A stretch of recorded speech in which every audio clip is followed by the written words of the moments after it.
제가요, 예전에는 전혀 몰랐다가 아주 근자에 알게 된, 마음으로 깊이 존경하게 된 한 분이 있습니다. 하지만 안타깝게도 이분은 6월 10일 날 우리나라 나이 61세로 소천한 서울 아산병원의 의사인데요. 한번 좀 띄워줘 보실까요? 네, 내려주세요. 여러분 아마 SNS나 TV로 아실 겁니다. 이분은 심장혈관 흉부외과 의사로 우리나라 그 대동맥 부분에 거의 1인자라고 할 정도로 명의 중에 명의라고 합니다. 그런데 제가 여러분에게 지금 드리려고 하는 게 최고 대동맥 1인자라는 걸 중요하려고 하는 게 아니고, 그가 얼마나 환자에 대한 사랑과 열정이 대단했는지, 그러니까 다른 병원에서 받지 못하는 사람들을 이 사람이 다 받아요. 제가 고쳐드리겠습니다. 그래서 정말 가장 따뜻한 마음, 그리고 친절한 마음을 가지고 이분은 오직 환자와 병원만 알고 살았다는 것이죠. 그래서 집도 병원에서 한 10분 이내에 있는 집을 얻어서 자동차도 타고 다니지 않았습니다. 왜냐하면 자동차 타면 또 주차를 해야 되고 주차 거리가 멀어지고 하니까 이 흉부외과는요, 이 대동맥 쪽은 이 응급 환자가 많기 때문에 금방 달려야 되는 게 많다는 거예요. 그래서 자동차도 너무 멀다, 10분 이내도 멀다 해서 단 자동차로만 와서 바로 했다라고 하는데, 제가 이분을 보면서 이런 생각했어요. 참, 예수 믿는 신앙인이면 참 좋겠다, 또 예수 믿는 분일 것 같다 싶었는데, 너무도 감사한 것은 이분이 송파구에 있는 주님의 교회 집사님이었습니다. 이분은 그 바쁜 와중에서도 우리 성가대를 했는데, 거기는 새벽교회, 새벽 성가대가 있나 봐요. 새벽 성가대도 했다라고 하거든요. 자, 그런데 저를 가장 놀라게 한 게 있었습니다. 장례식을 얼마 전에 치르고 이 아들이 아버지 유품을 준비하다가, 이 정리하다가 이 주석준 교수 자신이 만년필로 쓴 이 문서가 발견됐는데, 자, 그게 뭐냐면, 좀 띄워줘 보실까요? 제가 영어 좀 발음이 안 좋지만 여러분 좀 양해해 주시고 한번 제가 읽어볼게요. But what can I do in the actual healing process? Absolutely nothing. It is all in God's hands. 여러 번을 발음하니까 되게 떨리네요. 네. 자, 근데 이게 이 영어도 중요하지만 이 해석이 중요합니다. 그 다음이요, 제가 읽어드릴게요. 실제 치유 과정에서 제가 무엇을 할 수 있습니까? 절대로 아무 것이 없습니다. 모든 것은 하나님의 손에 달려 있습니다.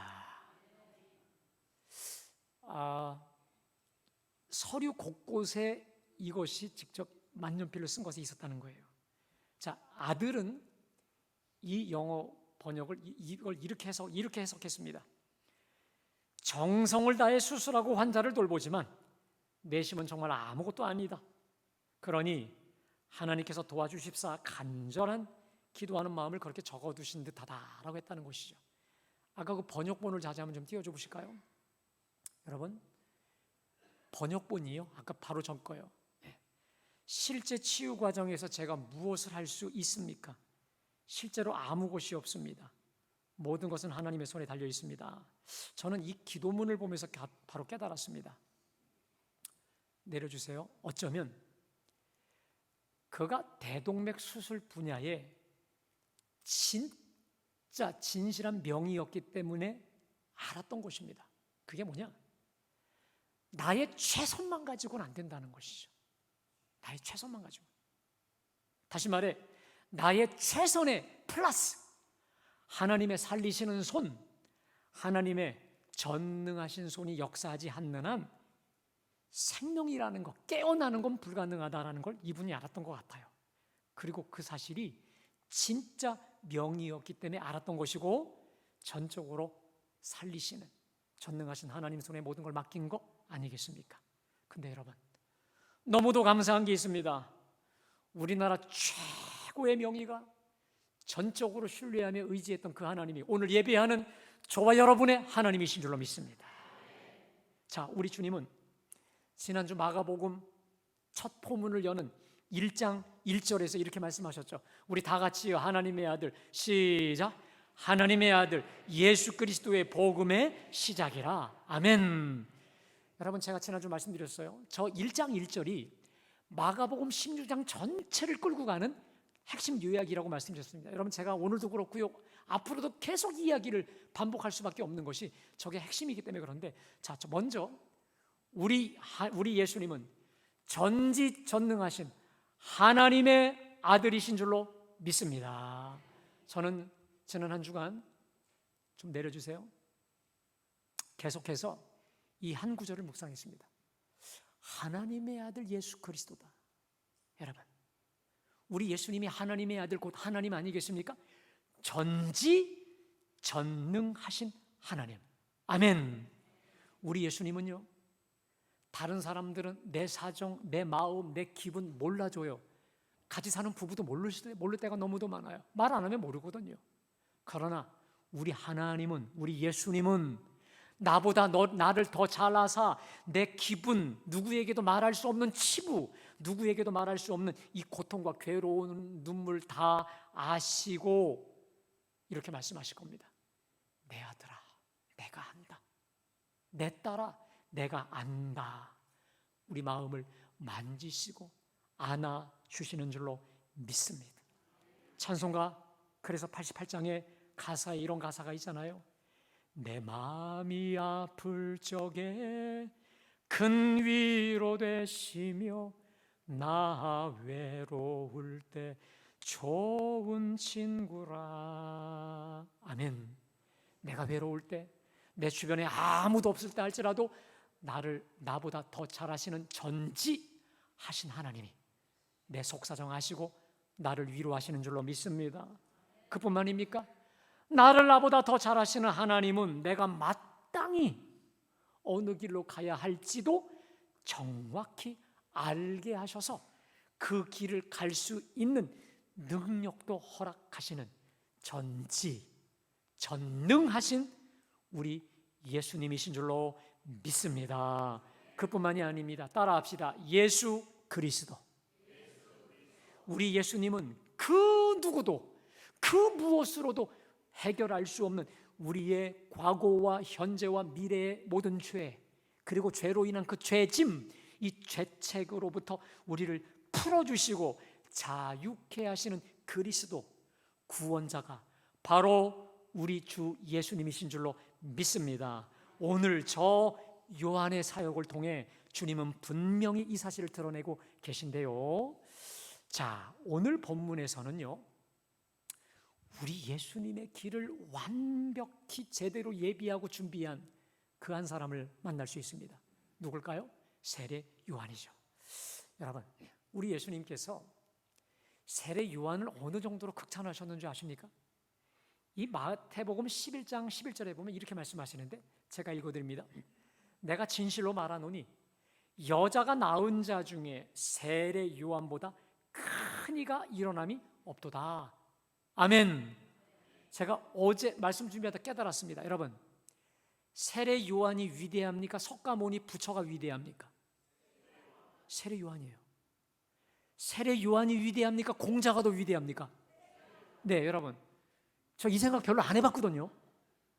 그냥 예수님이 누구보다 위대한지, 여러분, 세례 요한보다 일어나는 위대한 사람이 없다는 거예요. 자, 그럴 정도로 우리 주님의 극찬함을 받은 사람인데, 자, 이 사람은 우리 예수님보다 6개월 전에 먼저 오셔서 우리 예수님께서 오실 길을 아주 완벽히 예비한 사람인데요. 자, 그 사실을 오늘 2절과 3절을 이렇게 말씀하십니다. 제가 봉독합니다. 선지자 이사야의 글에 보라, 내가 내 사자를 내 앞에 보내노니 그가 내 길을 준비하리라. 광야에 외치는 자의 소리가 있어 이르되 너희는 주의 길을 준비하라. 그의 오실 길을 곧게 하라 라고 되어 있습니다. 자, 여러분, 우리 예수님이 이 땅에 오실 때 그냥 하늘에서 뚝딱 떨어지듯 오신 게 아니라 구약의 많은 선지자들의 준비 가운데 오신 줄로 믿습니다. 특별히 선지자 중에 제일 마지막인 세례 요한의 그 준비를 통해서도 오셨는데, 한번 다시 좀 띄워주실까요? 저기 보니까 이 세례 요한이 어떻게 했는지 보세요. 이사야가 내가 내 사자를 내 앞에 보내노니 그가 내 길을 예비하리라. 특별히 광야에 외치는 자의 소리가 있어 이르되 너희는 주의 길을 준비하라. 그 다음 그의 오실 길을 곧게 하라. 따라하겠습니다. 그의 오실 길을 곧게 하라. 여러분, 이게 무슨 말입니까? 이런 거죠. 우리 예수님이 이제 오실 텐데, 우리 예수님이 오실 길을 평탄하게, 쉽게 말해 우리 예수님이 오실 고속도로 내라는 거예요. 고속도로 내라는 거예요. 그러니까 울퉁불퉁 뭐 산골짜기 계곡 이런 거 말고 다 갈아버려. 다 길을 닦아. 무엇으로? 고속도로로 쫙 오실 수 있도록 고속도로 내라, 이 말이에요. 근데 누가? 세례 요한이 그 얘기를 했다는 거예요. 그 일을 했다는 거예요. 여러분, 세례 요한이 우리 예수님이 오실 고속도로를 얼마나 잘 냈는 줄 아십니까? 우리 예수님이 6개월 뒤에 오셨을 때 수많은 사람들이 구름대처럼 예수님께 몰려들어요. 저 이제 내려주세요. 그리고 정말 가난한 심령, 정말 심령의 가난함이 되어서 우리 예수님을 얼마나 많은 사람들이 따라다니고 또 제자로 헌신도 하였겠습니까? 이 모든 거 세례 요한이 주님 오실 고속도로를 잘했기 때문에 그래요. 오늘 이 자리에 오신 여러분, 여러분들을 통해 주님이 오실 길이 고다지기를 축복합니다. 여러분, 이런 말이 있습니다. 담을 짓는 사람이 있고요, 길이 되는 사람이 있습니다. 어느 사람은 우리 예수님께서 그 사람 때문에 담을 막아놓기 때문에 그 사람 심령에도 못 와. 근데 어느 사람은 길을 내. 갈 때마다 길을 내. 그래서 그 사람 심령은 말할 것도 없고 그 사람을 통해서 수많은 사람이 우리 예수님의 이 통로가 되는 기가 막힌 고속도로를 만드는 사람이 있어요. 바라기는 여러분, 저와 여러분의 삶은 담을 쌓는 자들이 아니라 길을 내는 자들이 되기를 축복합니다. 특별히 주님이 저와 여러분을 통해서 고속도로, 정말 하이웨이 쭉쭉 빠지는 고속도로를 내는 저와 여러분 되시기를 간절히 축복합니다. 자, 그러면 구체적으로 세례 요한이 어떻게 주의 길을 예비했을까? 어떻게 주님이 오실 고속도로를 쫙쫙 뚫어놨을까? 자, 그것을 우리 4절과 5절에 이렇게 말씀하십니다. 우리 다 같이 봉독합니다. 세례 요한이 광야에 이르러 죄 사함을 받게 하는 회개의 세례를 전파하니 온 유대 지방과 예루살렘 사람이 다 나아가 자기 죄를 자복하고 요단강에서 그에게 세례를 받더라. 아멘. 그러니까 여러분, 세례 요한이 우리 주님 오실 길을 예비한 사역, 다시 말해 주님이 고속도로를 타고 오실 수 있도록 만든 게 뭐였느냐? 그게 바로 회개였다는 겁니다. 아멘. 회개하는 심령 속에, 그 심령을 통해서 우리 주님은 너무 쉽게 오십니다. 그러나 완고하고 고집 피우고 자기 죄를 인정하지 않는 자들에게는 담이 쌓여 있기 때문에 죄의 담으로 인해서 주님이 오실 길이 막혀요. 바로 회개였습니다. 회개. 요한은 돈을 쌓아뒀던 것도 아니고 조직을 만든 것도 아니라 회개를 했다는 거예요. 회개케 했다는 거예요. 그 일환이 뭐냐?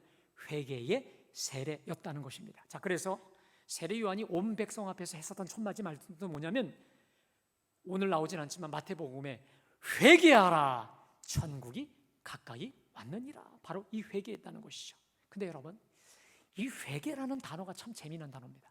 이게 헬라어의 메타노이아라고 합니다. 이게 뭐냐면 메타 플러스 노이아라는 말인데, 이 메타라는 말은 이 바꾸다라는, 바꾸다, 변환시키다. 이 노이아가 마음, 깊은 심령입니다. 그러니까 우리 마음의 근본적인 변화를 뜻합니다. 그러니까 내가 잘못했네, 뉘우치고 후회하는 정도가 아니라 깊숙하게 애통하고 통에 자복하면서 가던 길을 바꾸는 것입니다. 자, 예를 들면 아버지의 집이 싫어서, 아버지가 너무 지질나게 싫어서 아버지 집을 떠나갔던 이 탕자가 밖에서 줄여 굶어 죽을 것 같으니까 아버지 집이 생각나는 거예요. 아버지 집에는 품꾼이 얼마나 많은 거, 아버지 집에 먹을 것이 얼마나 많은 거, 정말로 아버지 집을 땅을 치고 후회하면서 결국 어떻게 합니까? 아버지 집을 가기로 결정하고 집으로 돌아가는 거. 세상에서 아버지로, 쉽게 말해 세상에서 하나님으로 온전히 마음과 삶이 변환되는 것이 바로 이 메타노이아라고 한다라는 것이죠. 바로 이 회개 세례를 전파했는데, 자, 근데 여러분 거기 보면 죄사함을 받게 하는 회개 세례를 전파했다고 되어 있습니다. 여러분, 제가 여러분에게 퀴즈를 드립니다. 잘 들으셔야 됩니다. 세례 요한이 지금 회개 자복하는 저들에게 회개 세례를 베풀었어요. 그러면 저들의 죄가 세례를 베풀 때 사해졌나요?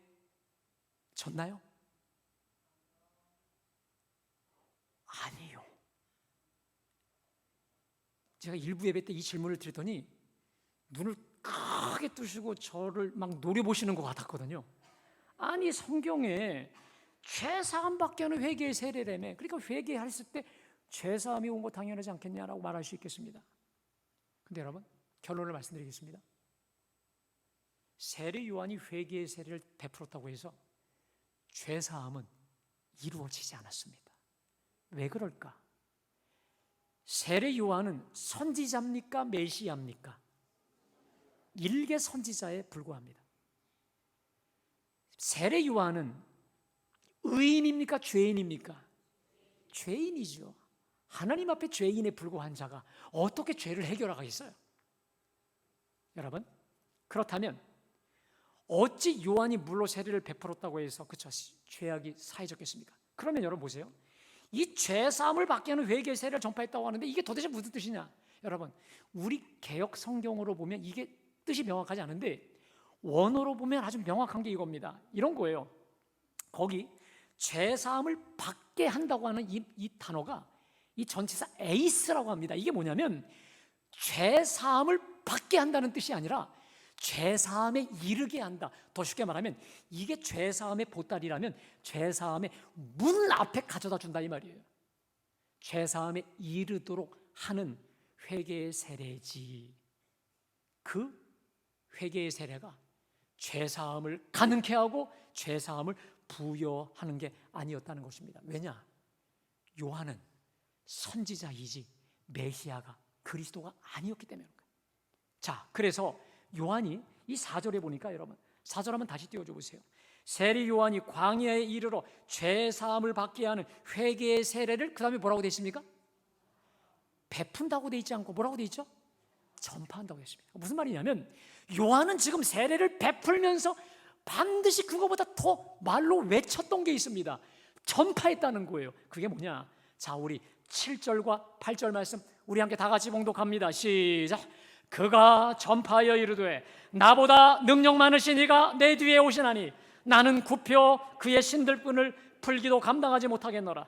나는 너희에게 물로 세례를 베풀었거니와 그는 너희에게 성령으로 세례를 베푸시리라. 아멘. 그러니까 여러분, 요한은 세례를 베풀며 항상 했던 말이 있어요. 이제 나보다 능력 많으신 이가 이제 곧 오실 것인데 그분이 얼마나 높으신 분이냐? 나는 그의 신발끈을 풀기도 감당하지 못하겠노라. 여러분, 이게 무슨 말이냐면 그 당시에 이 주인의 신발끈을 묶어주고 갖고 다녔던 게 종입니다. 근데 난 종만도 못한 더 하급 인간이라는 거예요.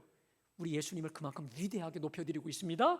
자, 그러면서 8절에 나는 너희에게 물로 세례를 베풀었거니와 그는 너희에게 성령으로 세례를 베푸시리라. 아멘. 그러니까 무슨 말입니까? 지금 세례 요한이 물로 세례를 베푸는 것은요, 그 자체가 중요한 게 아니었어요. 결국 누구를 드러내기 위한 것이었습니까? 성령으로 세례를 베푸실 그분을 위한 모션이었고 그분을 위한 이정표였고 손가락에 불과했다라고 하는 것이죠. 여러분, 실제로요, 요한복음 1장을 보면 이 수많은 그 예루살렘 제사장들이 세례 요한에게 떼거지로 몰려갑니다. 왜냐하면 그 당시에 이 세례 요한의 인기가 너무도 크니까 뭐 그리스도가 아니냐, 뭐 엘리야 선지자가 아니냐, 막 이런 말이 오가니까 떼거지로 몰려가서 묻습니다. 신문을 합니다. 세례 요한, 넌 누구냐? 넌 누구냐? 그리스도냐? 그리스도가 아니요. 그러면 그 선지자냐? 그 선지자 아니요. 그러면 너는 너에 대해서 뭐라고 말하냐? 나는 광야에 외치는 자의 소리다 라고 말하면서 또 묻습니다. 자, 너 그러면 왜 세례 베풀지? 너 왜 물로 세례를 베풀어? 라고 했을 때 세례 요한이 기가 막힌 선언을 합니다. 자, 1장 31절 우리 다 같이 시작. 내가 와서 물로 세례를 베푸는 것은 그를 이스라엘에게 나타내려 하려 함이라. 아멘. 나도 그분이 누군지를 몰라. 그러나 내가 와서 세례를 베푸는 것은 그를 이스라엘에게 나타내려 함이니라. 자, 그러면서 그 뒤에 뭐라고 말하냐면, 내가 보니까 성령이 그분 위에 비둘기같이 임하는 것을 내가 보았고, 주님이 성령이 누구에게 임하는 것을 보거든 그가 바로 성령으로 세례를 베푸시는 하나님의 아들이시라 라고 해서 내가 증언한다 라고 하는 것이죠. 여러분, 한번 제가 묻겠습니다. 우리 옛날에, 옛날이 아니라 요즘도 그렇죠. 밥을 하려면 여러분, 밥하기 전에 쌀을 어떻게 합니까? 양재기에다가 물로 담가두죠. 여러분, 그러면요, 며칠 몇 날이고 그 물에다 담가놓으면 쌀이 밥이 되죠? 그렇죠, 여러분? 되지 않죠? 예. 아무리 며칠 몇 날, 1년을 담가놔도요, 그 쌀은 밥이 되지 않습니다. 자, 그러면 그 쌀이 밥이 되면 어떻게 됩니까? 불에 떼워야 되는 거 아닙니까?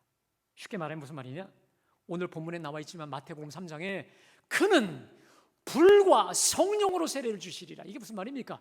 성령의 불로 우리를 세례 주신다는 거예요. 여러분, 물은 사람을 변화시킬 수 없습니다. 그러나 성령의 불이 죄인을 의인으로, 악인을 하나님의 자녀로 불로 태워 온전히 새롭게 거듭나게 하여 주시는 줄로 믿습니다. 결국 오늘 요한의 이 물세례를 통해서 나는 물로 세례를 주거니와 저 성령, 그리고 성령과 불로 세례를 주시는 저분이야말로 예수 그리스도 메시아라고 선포했던 이 세례 요한의 선포를 통해서 저는 다시금 오늘 지난주 말씀드렸던 마가복음 1장 1절에 하나님의 아들 예수 그리스도 이게 얼마나 진정한 고백인 줄 알게 되었습니다. 사랑하는 여러분, 오늘 우리가 예배하고 경배와 찬양을 드리는 우리 주 예수님만이 우리의 죄와 사망과 마귀의 권세로부터 우리를 풀어 자유케 하실 유일한 메시아 그리스도 구원자이신 줄로 믿습니다.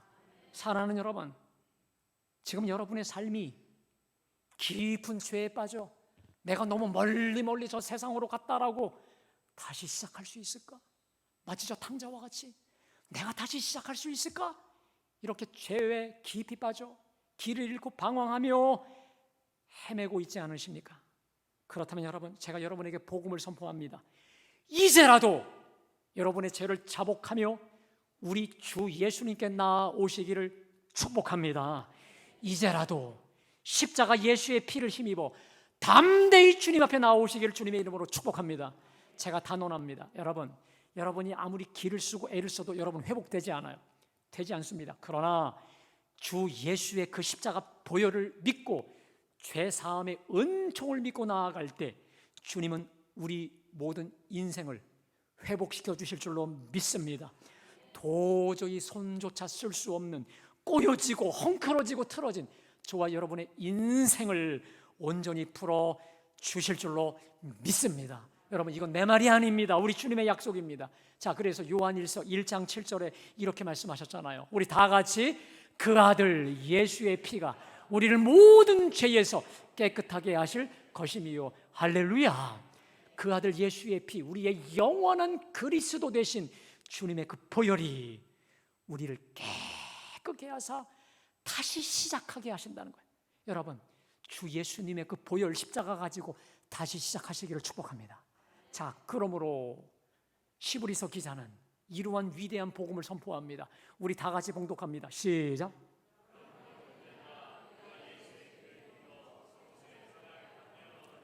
그 길은 우리를 위하여 휘장 가운데로 열어놓으신 새로운 살 길이요 휘장은 그의 육체니라. 아멘. 여러분, 우리는 예수의 피를 힘입어 하나님 나라, 하나님의 품, 성소에 들어갈 담력을 얻게 된 줄로 믿습니다. 근데 그 길은 새로운 길이요 살 길이요, 특별히 예수님이 십자가에서 자신의 몸을 찢어 산산이 칼과 찢어 밝히시면서 열어놓으신 새로운 살 길이요 구원의 길이요 복음의 길이다라고 하는 것입니다. 사랑하는 여러분, 이제라도 우리가 아무리 멀리 갔다 할지라도 마치 탕자와 같이 내가 여기서 추려 죽는구나 이런 마음이 들지라도 다시 탕자 아버지를 생각하시며 이제라도 돌이켜 주님 앞에 나아가 죄사함의 은총, 회복의 은총, 구원의 은총, 다시 시작하는 역사 일어나게 되시기를 주님의 이름으로 축복합니다. 자, 여러분, 한 가지만 더 말씀드리려고 합니다. 자, 오늘 우리는 주님의 길을 완벽히 예비한 고속도로를 낸 세례 요한을 보았습니다. 우리의 목적이 뭡니까? 세례 요한처럼 우리도 주님이 우리 삶에 혹은 다른 사람 삶에 편히 오시도록 고속도로를 내야 되겠죠. 자, 그 비결이 무엇이었을까? 그것은요, 세례 요한의 이 사명이 너무도 분명한 것이죠. 여러분, 이 세례 요한을 가만히 보면은요, 어떻습니까? 무엇을 하든 누구를 드러내요? 예수님 드러내지 않습니까? 제가 이번에 말씀을 준비하면서 앞으로 제 설교 패러다임을 더 바꿔야겠다. 내 설교가 예수님 자랑하고, 아멘, 할렐루야, 예수님 나타내고 예수님 드러내고 예수님만 높여지는 그 길로 가야겠다라고 하는 다시금 결단을 주셨는데, 세례 요한은 무엇을 하든지 말로, 세례로, 삶으로 다 그분을 드러내고 나타내는 것이었습니다. 여러분, 심지어는요, 이제 예수님이 공생애를 시작하셨습니다. 자, 그랬더니 제자가 와서 갑자기 얘기합니다. 세례 요한에게, 선생님이 말씀하시던 그 저분이 세례를 주더니 사람들이 다 저리로 몰려가더이다. 이게 무슨 말입니까? 섭섭하지 않으세요? 더 쉽게 말할까? 열받지 않으세요? 지금 이 말이거든요. 자, 이에 대해 세례 요한이 기가 막힌 말을 선포하죠. 뭐라고 말하냐면, 만일 하늘에서 주신 바가 아니면 사람이 아무도 받을 수 없느니라. 그리고 저분이 그리스도라고 말할 사람들이 바로 누구냐?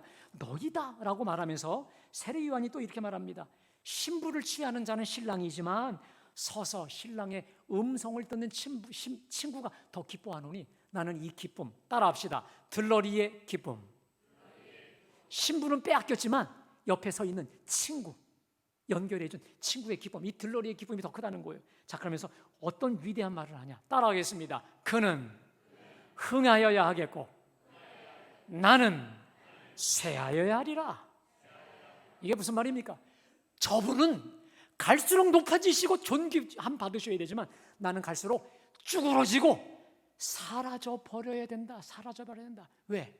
저분이 바로 불과 성령으로 세례를 주실 바로 그분이기 때문에 그렇다는 거예요. 여러분, 다시 말씀드립니다. 요한은 사명이 분명했습니다. 누구를 드러내는? 저분을 드러내는, 다시 오실 그분을 나타내고 빛나게 하고 빠지는 사람이었습니다. 자, 이게 사명이었는데, 자, 그러면 여러분, 요한의 자기 정체성이 있습니다. 여러분, 제가 담임 목사이기 때문에 오늘 설교를 하죠. 담임 목사이기 때문에 어쩔 땐 또 주일이야 이런 마음이 있어도 끝까지 항상 말씀을 준비할 수밖에 없는 거예요. 왜? 담임 목사이기 때문에 그런 거예요. 정체성이 사명을 결정짓습니다. 자, 그러면 세례 요한이 어떤 상황에서도 자기를 드러내지 않았고 어떤 상황에서도 예수님만 높였고 자기는 쇠하여지리라 기쁨으로 사라질 수 있었던 자기 정체가 무엇이올까요? 여러분, 오늘 이 말씀을 여러분이 꼭 붙잡으셔야 됩니다. 요한의 자기 정체성이 있습니다. 자, 요한복음 1장 23절 우리 다 같이 봉독합니다. 시작.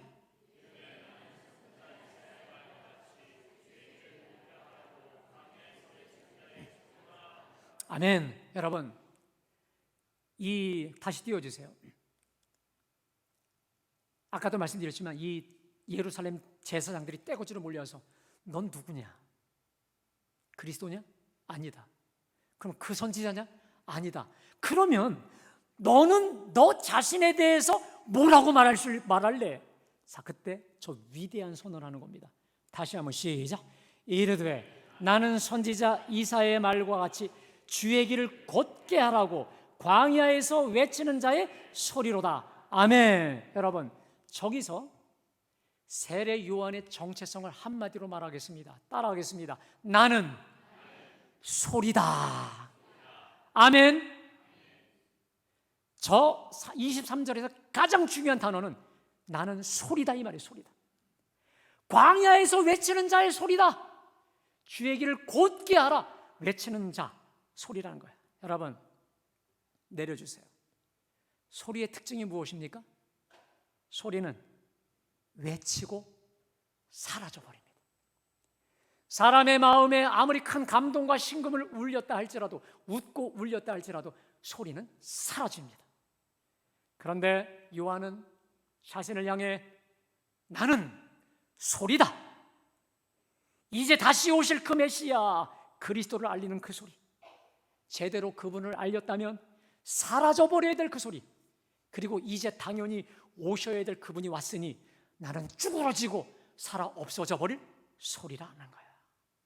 요한은 진실로 자기의 정체성 그대로 힘있게 온 마음과 삶으로 그분을 증거하였고, 그분은 자신은 정말 사라져버리고 쇠하기를 자처했던 가장 위대한 소리가 바로 세례 요한 아니었겠습니까?